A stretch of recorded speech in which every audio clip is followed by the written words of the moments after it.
लक्ष्मी जी के दर्शन करके अब हम चलते हैं भंडीर वन। भंडीर वन देखते हैं, तो फर्स्ट टाइम देखेंगे भंडीर वन। नुकसान कर दिए।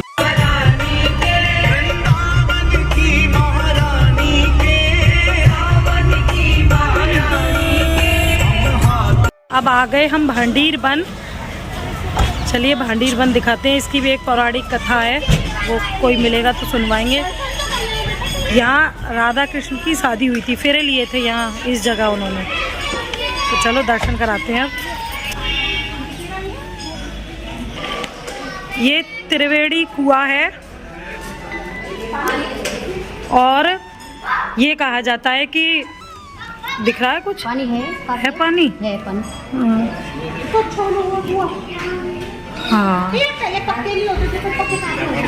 और यूँ कहते हैं कि सोमवार वाले दिन इस कुएं का पानी ना दूधिया हो जाता है, सोमवार सोमवती अमावस्या के दिन, और इसी से खीर बनाई जाती है।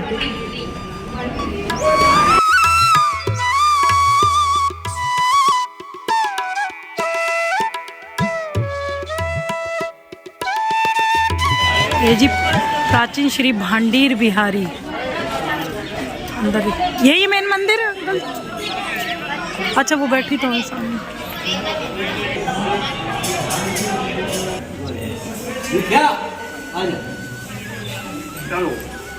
राधा कृष्ण के चरणों में रखकर 2 मिनट ध्यान से सुनो, 2 मिनट ध्यान से देखो। बैठ जाओ सब लोग। इस स्थान का नाम है भांडीर वन। शास्त्रों पुराणों में भांडीर वन की राधा कृष्ण की 5 लीलाओं का वर्णन मिलता है। सर्वप्रथम लीला, आप इस स्थान पर बैठे हो, राधा कृष्ण की शादी लग्न ब्रह्मा जी ने कराई है।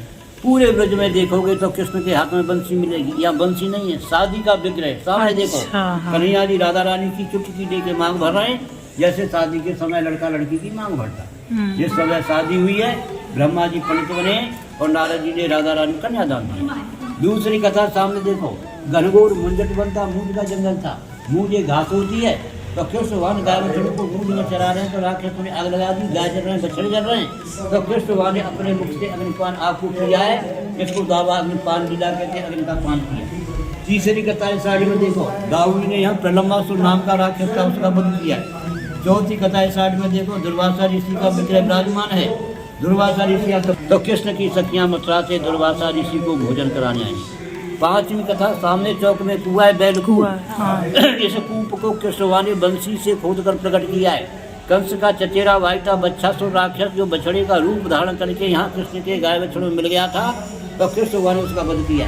तो कृष्ण को जो गौ हत्या का दोष लगा है, तो कृष्ण ने सारे कीटों का आह्वान किया है।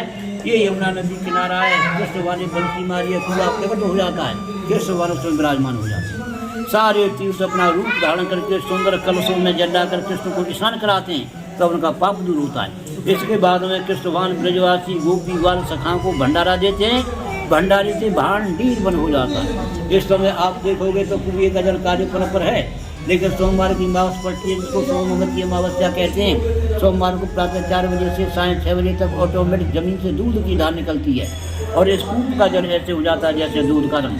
इस कूप के 2 साइड में 2 हौद कुंड बने हुए हैं। इन कुंडों में इस कूप पर स्नान करने वाले संत महात्मा का नहाने धोने का पानी एकत्रित होता है। जिन माँ बहन बेटियों के बच्चे खंडित हो जाते हैं, गर्भ गिर जाते हैं, संतान की प्राप्ति नहीं होती है, लड़की की प्राप्ति होती है, इन कुंडों में स्नान करने से 95% संतान पुत्र फल की प्राप्ति होती है। ये 5 कथाएं यहाँ की। इन 5 कथाओं का संक्षिप्त विवरण गर्ग संहिता पुस्तक में जो गर्गाचार्य द्वारा लिखी है। गर्गाचार्य वासुदेव जी के कुल पुरोहित थे। अगर इन सारी कथाओं को विस्तार से पढ़ना है तो 18 प्राणों में एक प्राण है ब्रह्म वैवर्त प्राण, गीता प्रेस गोरखपुर का। उसमें भांडीवन की सारी लीलाओं का विस्तार से वर्णन है। ब्रह्म वैवर्त प्राण में कथाओं का सारांश जो 5 लाइन का, उसे ध्यान से सुनो। एक झाड़ के नीचे राधा कृष्ण बैठे आप सब वार्ता कर रहे हैं। कृष्ण कहते राधे सुनो, ये भांडीर वन जो मेरा गुप्त निकुंज नित्य क्रीड़ा स्थली वृंदावन है, जो भक्त आकर कूप पर स्नान करके मेरा दर्शन करेगा तो मेरे लोक को प्राप्त होगा। जो भक्त कूप का चरणामृत लेकर मेरा दर्शन करेगा तो देवलोक इंद्रलोक को प्राप्त होगा। और जो भक्त यहाँ बैठ कर केवल एक मिश्री के कण को प्रसाद के रूप में ग्रहण करेगा तो जाने अनजाने सारे पापों से मुक्त हो जाएगा। इस बात को सुनकर राधा रानी घबराई बोली, प्रभु आपने इतनी बड़ी बात कह दी, हर व्यक्ति बुरा सा बुरा कर्म करके चलो भांडी का स्नान करने और भांडी बिहारी के दर्शन करने पूजा का केंद्र होने का बाधा उत्पन्न होगी। तो कृष्ण कहते राधे मैंने पहले बोला है गोप नियम, ये भांडीर बंदियों मेरा गुप्त निकुंज नित्य पूजा स्थली वृंदावन है। यहाँ की लीला को प्रकट नहीं करूँगा, प्रकाशित नहीं करूँगा, गुप्त रखूंगा। जब वह भक्त कम से कम 10 बार ब्रज में घूम जाएगा और उस पर विशेष कृपा करूंगा तो दर्शन के लिए आएगा, नहीं तो से वापस हो जाएगा। ये भाषण पूरा यहाँ मुख्य रूप से राधा रानी के कन्यादान का ही फल है। राधा रानी के कन्यादान में साड़ी और स्वाग पेट का अर्पित की जाती है, भक्तों को पता नहीं होता है। अगर कोई भक्त राधा रानी के कन्यादान फल प्राप्ति का इच्छुक है तो साड़ी सहित स्वाग पेट का की नौछावर 251 रुपया है। भक्त का नाम डायरी में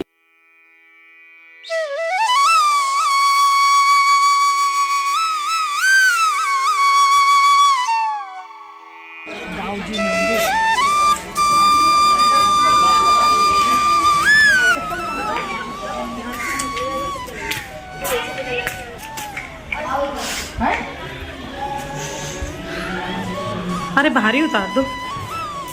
राधा कृष्ण ने भी वन जो हुआ था योगी नाम प्रियम उत्तमम, संत महात्माओं को योगियों को ये वन अति प्रिय है। ये रोटी बन रही है यहाँ पे, वृंदावन धाम की ये मतलब अच्छा प्रसाद ये की तो महिमा बताई थी अभी। अच्छा नहीं, हम बीच में आए ना तो हमें आइडिया नहीं हुआ। मतलब जी यहाँ हमेशा ऐसी रोटी बनती हैं। हम पूरे दिन यही सेवा देते रहते हैं। भक्ति की जो श्रद्धा होती है वो भंडारे में दान देते जाता है। ये हमारा दान है, कोई गौशाला के लिए करता है तो गौशाला के लिए करें। ये विषय यहाँ वो राधा रानी की शादी हुई थी। अच्छा ये है विवाह स्थल। देखो मैं समझाऊँ तुमको, जैसे लड़की की शादी करते हैं हाँ 1 2 3 4 ये हो गया मंडप। अच्छा अच्छा लड़का की टच कराते हैं। अच्छा जयमाला होगी, माला ले लें, सिंदूर ले लें। ये है भाई विवाह स्थल।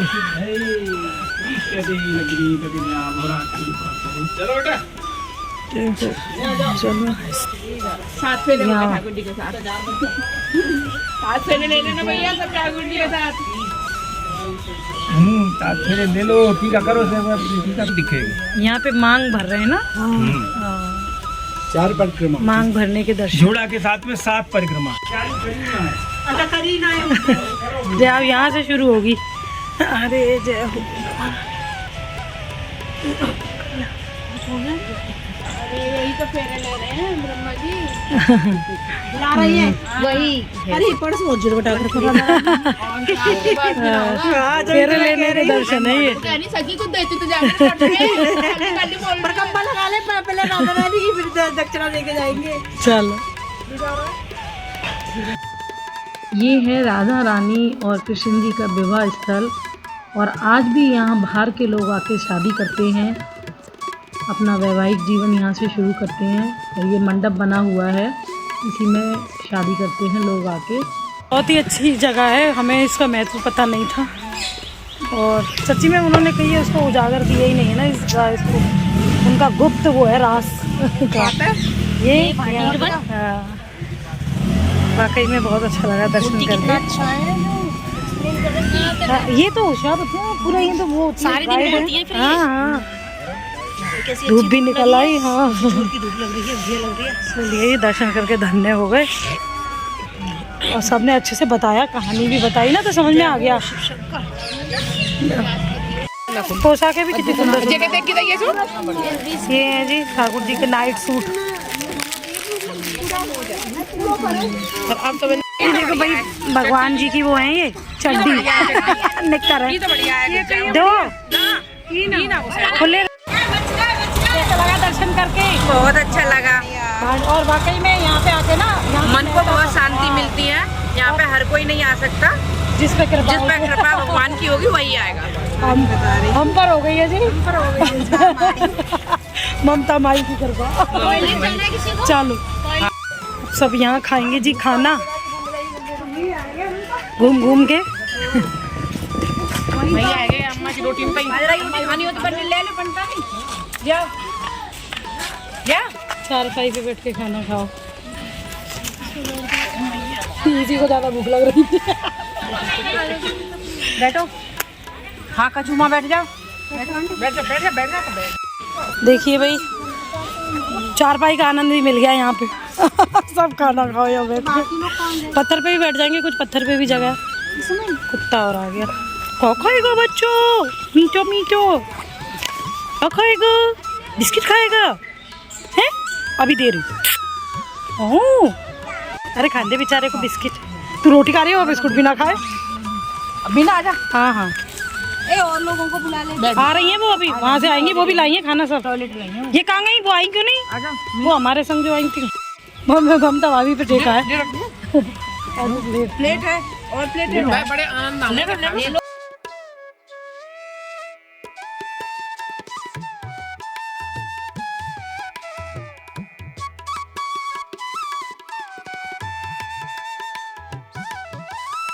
वाली चाय पियेंगे भैया हम तो, कुल्हड़ वाली। यहाँ बन रही थी कुल्हड़ वाली चाय। तैयार हो रही है, ऐसी क्या बात? टाइम लगेगा।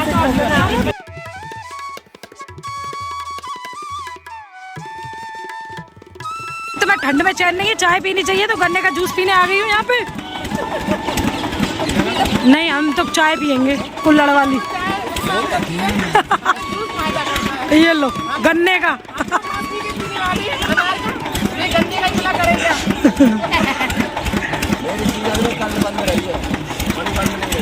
नहीं वो कुल्हड़ वाली चाय नहीं, वो जूस पी रही हैं अब।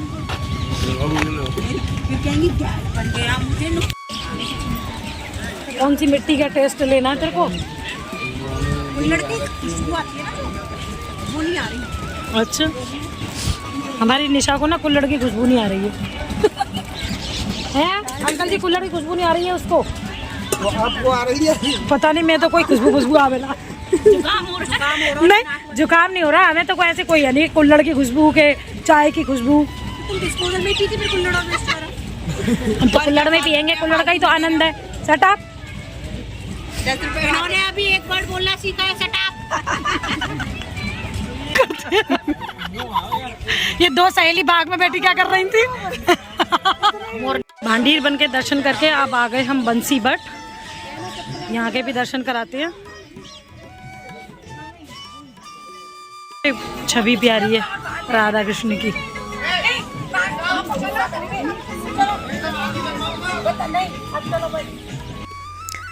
यही वो जगह है बंसी बट, जहाँ भगवान कृष्ण इस बट वृक्ष के नीचे बंसी बजाया करते थे। और आज भी इस पेड़ में ऊर्जा है। पुरातत्व विभाग वालों ने इसका सर्वे किया और इसको सर्टिफाइड किया है। करीब 6000 साल पुराना ये वृक्ष बताया जाता है। और आज भी इस वृक्ष में से बहुत सारे वाद्य यंत्रों की आवाज़ आती है, जैसे ढोलक, तबला, सितार, बांसुरी। और बहुत सारे लोगों ने, यानी 99% लोगों को वो आवाज़ सुनाई देती है।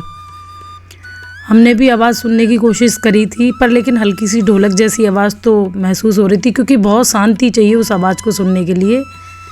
ये और जिस समय हम गए थे उस समय बहुत शोरगुल था मंदिर में, पर कोशिश करी थी कि सुन के देखें कैसी आवाज़ आ रही है, पर बहुत अच्छा लगा। अब आप दर्शन करिए ठाकुर जी के सामने। यहाँ सभी सुन रहे हैं जी बांसुरी की आवाज़।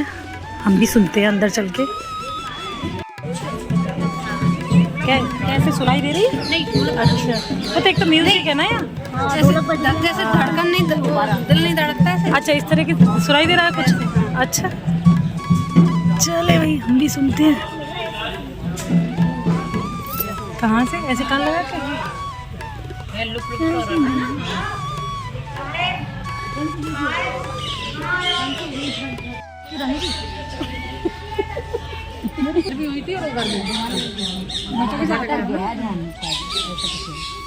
यहाँ भगवान कृष्ण की बांसुरी की आवाज़ सुनाई देती है इन पेड़ वृक्ष के अंदर से। तो वही सुनने की कोशिश कर रहे हैं हम सब। उनको सुनाई